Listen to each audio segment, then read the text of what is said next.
e vamos dar uma olhadinha nas outras funcionalidades que essa versão incluiu, que são funcionalidades que, meu Deus, cara.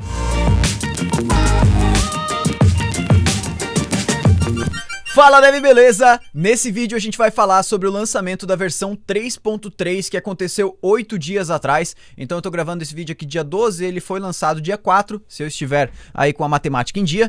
E basicamente essa versão inclui algumas funcionalidades muito massas, por isso que eu vou falar especificamente dessa versão. Eu não faço análise de todas as versões que saem aí do Create React App, do React Native, do Node e por aí vai. Mas, por exemplo, no último Code Drop a gente falou sobre a versão 13 do Node, que incluiu a parte do ECMAScript Modules por padrão, então utilizar um import-export ao invés do CommonJS. Se você ainda não viu esse Code Drop, vale a pena muito assistir ele. E hoje a gente vai falar então especificamente dessa versão 3.3 do Create React App, que é a boilerplate mais famosa, né, o starter point do React, podemos dizer. Então, o que incluiu nessa versão que faz tanto sentido a gente parar para falar, para conversar um pouquinho sobre isso? Primeira coisa que para mim, cara, chuchu beleza ter lançado isso. Nossa, usei uma gíria aí bem antiga. Mas a parte de Custom Templates. O que é isso? Desde os primórdios do React Native, se eu não me engano, desde a versão 0.50 mais ou menos, quando a gente rodava o comando React Native init, por que eu tô falando de React Native aqui, não de React.js, que é o do Create React App? A gente já vai entender um pouquinho. Se eu quisesse criar um projeto, por exemplo, com uma template específica, ou seja, com algumas configurações próprias minhas, ou até de uma template de um outro usuário, basta eu criar esse projeto, passar uma flag chamada template, e aqui, por exemplo, se eu colocasse Rocket Seat, ele iria procurar por uma template, né, um pacote no NPM chamado React Native Template Rocket Seat, porque foi esse o nome da template que eu coloquei. Aí ele baixaria junto com as configurações do React Native também aqueles arquivos que eu tinha criado. Tanto que a Rocket Seat acabou criando um template de React Native. Vou mostrar os dois templates que a gente tem. Então a gente tem hoje o Advanced, que ele já vem com toda a configuração do Redux, Redux Saga, ESLint, Preader, Editor Config e tudo mais. Muita gente ainda não conhece esse template, a gente está dando uma melhorada nele. E tem também o Rocket Seat Basic, né, que são dois templates do React Native que a gente tinha criado até então. Então, como eu falei, o React Native ele já tinha esse funcionamento há um bom tempo, mas o React.js, quando a gente utilizava o Create React App, a gente ainda não tinha um esquema de templates nativo, né, que era fácil da gente criar um pacote no NPM com o nosso template e sair utilizando ele com o Create React App. E a partir da versão agora 3.3, do dia 4, que estava aqui, eu não sei por que eu fui tentar adivinhar o dia, mas desde a versão 3.3, então, se a gente criar um pacote no NPM que começa, né, que tem o prefixo CRA-template, traço o nome da nossa template, por exemplo, eu posso criar um CRA template Rocket Seat, por exemplo, e a gente, na hora de fazer o Create React App, né, seja com Yarn, seja com NPM, seja com NPX, independente, e passar a flag template, a gente pode também utilizar uma template específica. Aqui, por exemplo, ele está dando um exemplo utilizando o template do TypeScript. Então, vamos tentar criar esse projeto utilizando o template do TypeScript. Então, eu vou chamar ele de Test Code Drop. Vamos deixar ele criando aí e vamos dar uma olhadinha nas outras funcionalidades que essa versão incluiu, que são funcionalidades que, meu Deus, cara, realmente vão ajudar muito. A gente estava até discutindo isso, a gente falou sobre uma ferramenta que o Facebook, quem que eu tô falando aqui, o time da Rocket, a gente estava conversando essa semana sobre uma ferramenta muito massa que o Facebook lançou, que é essa IDX, né? Essa IDX é basicamente uma ferramenta, um helper para conseguir entrar com profundidade em objetos e vetores, mesmo quando algumas propriedades desse objeto possam estar nulas. Deixa eu tentar exemplificar isso no código, que eu consigo demonstrar minha linha de pensamento muito melhor dentro do código. Então vamos supor que a gente tem um componente React, beleza? Aqui eu vou criar um RFC, né, um React Functional Component, e aqui vamos supor que seja uma lista de repositórios. E essa lista de repositórios, ela vem de uma chamada da API. Então a gente geralmente tem o useEffect, certo? Esse useEffect, ele faz uma chamada à API.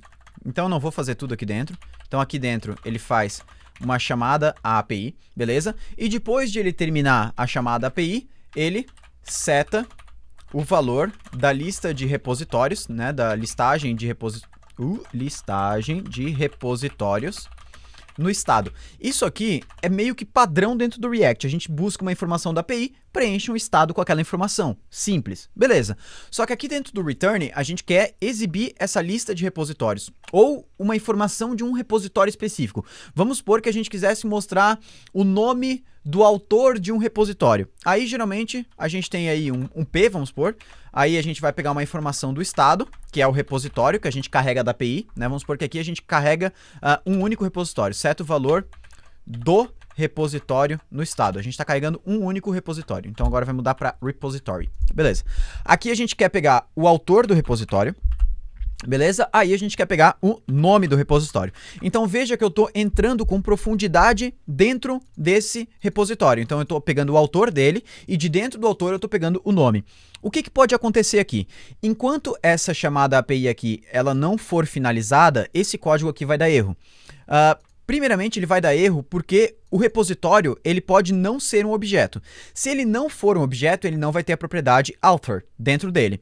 Se o repositório até for um objeto, mas ele estiver vazio, que é como a gente geralmente inicia um estado, né? A gente inicia o estado aqui como objeto vazio, quando é uma informação única, que não é uma listagem, né? Se o repositório for vazio, ele não vai dar erro nessa primeira parte, né? Ele não vai encontrar o author aqui dentro. Porém, como o author não existe, né, um objeto que não existe, ele vai dar erro no name. Ou seja, ele vai dar erro que esse objeto, que o author não é um objeto, por isso eu não consigo encontrar um nome dentro dele. O que isso está acontecendo e por que eu estou falando de tudo isso? O Facebook lançou essa biblioteca chamada IDX, que é exatamente para resolver esse problema. Você consegue entrar dentro de um objeto ou de um vetor e se caso lá dentro ele encontrar algo que não exista, que é nulo, ele simplesmente vai retornar nulo, ele não vai causar erro no seu código. Isso é um problema que a gente teve, olha, há muito tempo. Tinha que ficar fazendo isso aqui, ó. Se o repositório existir e se o repositório.author existir, aí sim eu quero pegar o nome dele. Então, se em algum momento da sua vida você já caiu criando algum tipo de código desse, seja dentro de um if, seja dentro do próprio render aqui dentro, a gente tem agora uma solução e não é essa IDX. Essa IDX foi para resolver o problema antes da gente ter aqui, ó, this module exists as a stopgap solution because JavaScript does not currently support optional chaining, né? E o que é esse optional chaining? É uma proposta do JavaScript para incluir um operador novo e essa proposta avançou de uma maneira extremamente rápida. Como que eu sei que essa proposta avançou de maneira extremamente rápida? Ela já está no Stage 4. O Stage 4 é basicamente o ponto onde isso aqui vai ser incorporado por padrão dentro do JavaScript. A gente já pode com segurança incluir isso dentro da nossa aplicação. E aí, dentro disso tudo, antes de eu falar sobre esse Optional Chaining, eu vou falar disso na prática. Por que eu estou falando disso? Porque o Create React App incluiu por padrão dentro das novas versões, a partir da 3.3, o Optional Chaining and Nullish Coalescing Operators. Já vou falar sobre isso aqui também, sobre esse Nullish Operator, tranquilo? Então, bora falar sobre o Optional Chaining. Vamos ver se a nossa aplicação já foi criada. Deu certo aqui, a template was not provided. Porque eu não estou usando uma versão muito recente do Create React App. Beleza. Então, a gente tem que adicionar a versão mais recente do Create React App, senão realmente eu não vou conseguir criar um projeto. Então, o que eu vou fazer? Eu vou dar um yarn global add Create React App novamente. Vamos aguardar aqui a instalação. Então, beleza. Agora que a gente instalou aqui o Create React App, a gente vai fazer o seguinte, vamos criar o nosso projeto novamente, eu não vou deletar aquele outro ali, então vou dar um yarn create react app, vou chamar de test template, e agora sim, vou passar a flag template sendo igual a type, não é igual não, só assim, TypeScript. Agora eu espero que funcione o meu template, porque a gente instalou a última versão. Eu podia ter rodado Create React App, né? Eu rodei o yarn create. Então vamos aguardar um pouquinho agora. Show, agora a gente já pode ver que ele deu aqui, ó, installing template dependencies using yarn package. Ou seja, ele percebeu que eu estou fazendo a criação de um pacote usando uma template, né, que é a template do TypeScript, e ele já está instalando ali o tsconfig, todas as dependências que a gente precisa para esse template. Então vamos aguardar um pouquinho. Beleza, já terminou. Eu vou entrar aqui no projeto Test Template. Vamos abrir ele no VS Code. Agora, vou rodar um yarn start, claro, para rodar o nosso projeto. Vamos aguardar aqui um pouquinho. Perfeito, tá aqui rodando o nosso projeto. Claro, ele rodou com TSX, porque eu usei a template do TypeScript. Então já tá aqui pronto, né? Todos os nossos arquivos, beleza? Ele já vem com setup testes, que antes ele não tinha. Ah, massa, ele já inclui o extend expect. Não preciso falar sobre isso agora, mas muito massa. Tranquilo, agora a gente tem aqui o nosso componente, né, o app.tsx, que está utilizando aqui um componente no formato de constante e está usando esse react.fc, que provavelmente é uma tipagem desse nosso componente. Beleza, tranquilo. Então agora o que a gente vai fazer? O template funcionou, então uma feature a gente já validou aí sobre o template. Agora a gente vai testar aquele... o primeiro, que é o Optional Chaining Operator. Então, vamos abrir aqui o localhost 3000 nesse navegador e vamos começar com o Optional Chaining, beleza? O Optional Chaining, como a gente pode ver aqui, ó, ele pode ser utilizado tanto para propriedades quanto para métodos. Então, vamos supor, vamos fazer um exemplo bem real aqui, que a gente vai carregar a informação de um usuário de dentro da API do GitHub. Então eu tenho aqui api.github.com/users e eu vou botar o meu usuário, que é Diego3G lá dentro. Então aqui eu tenho todas as informações aqui, ó, do usuário em si. Vamos ver se eu consigo uma informação um pouco mais profunda. Vamos supor que eu queira mostrar, na verdade, os meus repositórios. Acho que assim vai ficar mais... Beleza. Agora vai ficar mais legal. Então, deixa eu ver se eu consigo pegar um único repositório. /repos, /rocketcity, /unform. Se eu não me engano é assim. Agora sim, a gente quer pegar um único repositório, que é o unform da Rocketcity. Então, agora a gente vai começar criando um estado. Isso é mais ou menos aquilo que eu tinha falado antes. E um use effect. Beleza? Aqui dentro eu vou começar criando o nosso estado do repositório, que vai começar com um objeto vazio, isso a gente já tinha falado antes, e eu vou ter aqui um use effect para carregar os dados lá da nossa API. Então eu vou fazer aqui um fetch dentro da minha API, poderia usar o Axios, tanto faz. Aqui eu vou ter o meu response. Aí eu vou dar um response.json. Aqui eu não estou utilizando o async-await, mas também poderia ser utilizado, não tem problema nenhum. Beleza? É só para a gente fazer de uma maneira bem rápida.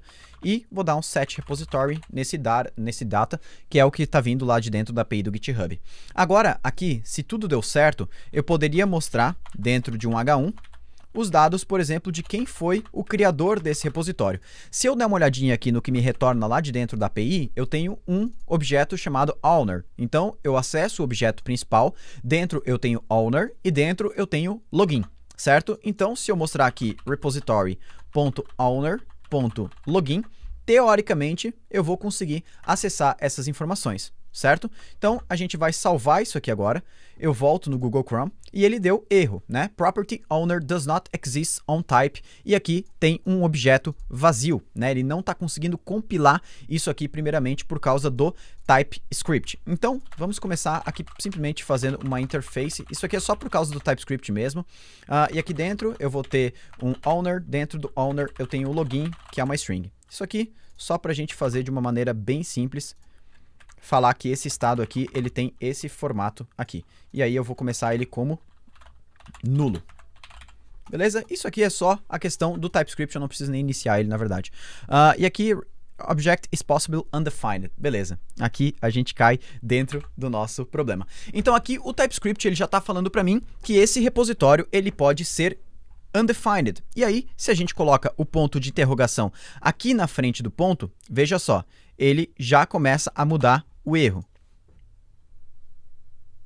Eu tinha dado uma pausada no vídeo aqui agora, como você bem entendeu, você bem percebeu, porque eu fiquei, cara, esse erro que tá dando aqui não tem nada a ver com a questão do linting, né? Porque ele tá falando, ele tá entendendo esse ponto de interrogação como se fosse uma expressão, talvez um if ternário, alguma coisa assim, e ele não tava entendendo essa nova funcionalidade. E aí eu fui dar uma olhada, porque eu só tinha testado esse optional chaining até agora só com JavaScript, não com o TypeScript, que foi o projeto que eu criei agora. E aí eu tava dando uma olhada aqui na release e ele fala, se você estiver utilizando o TypeScript com o VS Code, você precisa se assegurar que você está utilizando a versão 3.7 do TypeScript e não uma versão anterior. E aí eu abri meu VS Code, olhei aqui no cantinho na direita e tá lá 3.6.3. E aí eu olhei meu package.json e o TypeScript está na versão 3.7. Mas o que acontece? Por padrão, o VS Code tem uma versão do TypeScript embutida. E ele, nessa versão que eu estou utilizando atualmente, talvez não na sua, ele está com a versão 3.6.3. Então, eu consegui clicar aqui em cima e pedir para ele utilizar a versão do TypeScript do meu projeto e não a versão global dele. A partir do momento que eu selecionei a versão global, a versão do projeto 3.7.3, pum, sumiu o erro, e aí ele já entendeu aqui o meu Optional Chaining Operator, beleza? Salvando isso aqui agora, voltando lá no nosso Google Chrome dentro do React, tá lá Rocket City, então ele não tem mais aquele erro. Se eu não tivesse utilizado esse Optional Chaining Operator, aqui o TypeScript ele já ia me dar um erro, porque ele fala, cara, o repositório, isso aqui tu tá preenchendo de uma maneira assíncrona. Então tem um momento que esse repositório ele tá undefined, ele tá vazio, ele tá nulo, alguma coisa assim. Então ele já não permite a gente executar esse código. Ele dá erro aqui, mas esse erro é do TypeScript. Mas se você estivesse utilizando só JavaScript, mesmo não dando esse erro do TypeScript, também daria erro no final, né? Você teria que fazer vários ifs para conseguir verificar isso. Então da maneira mais tradicional você faria isso, ó. Se o repositório tiver preenchido, você salva e aí ele conseguiria mostrar. Então a gente tem que ficar fazendo esses ifs, vamos dizer assim. Agora a gente pode simplesmente colocar o ponto de interrogação na frente e aí a gente já tem esse funcionamento. Isso aqui serve também para um método, beleza? Vamos supor que a gente tivesse um método aqui dentro que fosse, sei lá, sign up. Tivesse um método aqui dentro, que é uma função que retornasse void. A gente poderia simplesmente chamar essa função signup aqui dentro, mesmo ela... aqui ele está esperando o retorno, mas tudo bem. Mesmo ela... Pronto, agora sim. Mesmo ela não estando, vamos dizer assim, setada num primeiro momento. Então, esse Optional Chaining Operator, ele é fantástico e já está disponível, então, nas novas versões do Create React App. E agora a gente tem a última feature que eu gostaria de falar, que é o Nullish Coalescing Operator, que é os dois pontos de interrogação, um atrás do outro. E agora eu vou dar um exemplo que é muito prático. Vamos supor que você tem um cálculo aqui dentro da sua aplicação, que ele faz um cálculo, sei lá, do total do pedido. Então, order total, ele faz um cálculo, vamos supor, de quantos produtos você tem, o preço do produto vezes as quantidades, e no final ele dá um número qualquer, vamos supor, R$1.000, que é o total do nosso pedido aqui. Quando você coloca esse order total aqui dentro, se ele tiver preenchido, você quer mostrar ele. Se ele não tiver preenchido, você quer mostrar, vamos supor, carrinho vazio. Então, geralmente a gente fazia o seguinte, colocava um ou aqui dentro, né, e escrevia carrinho vazio.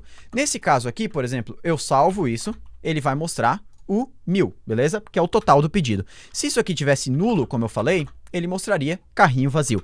Até aí, tudo bem. Esse sinal aqui do ou, ele resolvia muito a nossa vida até então. Mas, vamos supor que o total do nosso pedido realmente tenha dado 0. Não que ele seja nulo, mas ele realmente deu 0. Somou os produtos e deu 0. Vamos supor que os produtos sejam de graça. A gente não quer mostrar carrinho vazio, porque tem produto lá dentro, só que o total deu 0. Só que se eu coloco 0 aqui dentro, o sinal do ou, ele continua entendendo que o 0 é um valor falso. Por isso, ele coloca carrinho vazio. Mas, nesse caso, o 0 ele não é um valor falso pra gente. Ele é apenas 0, né? Ele não é nulo. Então, agora a gente tem os dois pontos de interrogação, que é como se fosse uma verificação de apenas se isso aqui for nulo ou undefined ou false, que a gente chama, né, excluindo o 0. Basicamente, a gente vai excluir o 0 dessa verificação. Então, mesmo que o pedido for 0 agora, ele vai mostrar o 0 e não mais carrinho vazio. Então, esses dois pontos de interrogação é mais ou menos uma substituição para o nosso sinal de ou, quando a gente quer fazer essa verificação de se isso aqui tiver preenchido, se não, eu quero mostrar alguma outra coisa. Então, agora a gente tem esses dois pontos de interrogação que a gente chama de Nullish Coalescing Operator. Se a gente for aqui na descrição do TC39, ele está em Stage 3, né? Eu tava falando tanto inglês. Logo ele vai para o Stage 4, tranquilo? O Stage 3 também já é um estágio muito avançado, ele já está sendo embutido aí dentro da linguagem, na grande maioria das bibliotecas, frameworks e tudo mais. E agora aqui a gente tem também outras features aqui do React 3.3, mas nada muito importante. Eu queria falar especificamente do Custom Templates, que eu achei fantástico. Alguém já pode criar aí um template na estrutura da Rocket City. Se alguém criar, coloca aí nos comentários que eu vou ver. Quem sabe a gente já não puxa isso para dentro do GitHub da Rocket. Deixa aí você como contribuidor. Ou também dá para deixar no seu próprio GitHub, também não tem problema nenhum.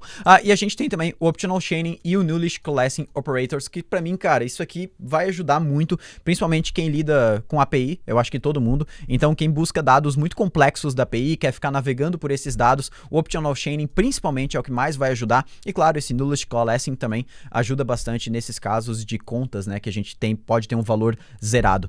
Então é isso aí, eu acho que deu pra gente dar um overview muito massa. Lembrando que isso aqui já tá disponível para quem estiver utilizando as últimas versões do Create React App. Só não comete o mesmo erro que eu, então utiliza aqui a versão do TypeScript do Workspace e não a versão global. Se você estiver tendo algum problema, dá uma lida aqui nessa documentação do changelog, que tem algumas descrições aqui, para quem estiver utilizando JavaScript, então dá para ler bastante aqui. Tem esse Numeric Separators também, que é bem legal, quando a gente tem um número muito longo, que a gente não sabe qual a separação desse número, não dá para saber se isso aqui é 1 milhão, se é 10 milhões, se é 1 bilhão, não dá para saber. Então a gente consegue colocar esse sinal de underline na frente para conseguir entender, por exemplo, que isso aqui é 100 milhões, né? E o underline ele não vai dar nenhum efeito final, vamos dizer assim, no número. Então isso aqui também é bem legal, uma feature nova do JavaScript que está sendo implementada também já agora dentro do Create React App. Mas é isso aí. Se você gostou desse vídeo, se você gostaria que eu falasse também de lançamento de versões de outras bibliotecas, de outras ferramentas dentro do universo aí do JavaScript, posta aí embaixo na descrição desse vídeo, nos comentários desse vídeo. Se você gostou desse vídeo, posta aí embaixo também nos comentários e deixa aí sugestões para os próximos vídeos aqui do Code Drops. Vou ficando por aqui, um grande abraço e valeu!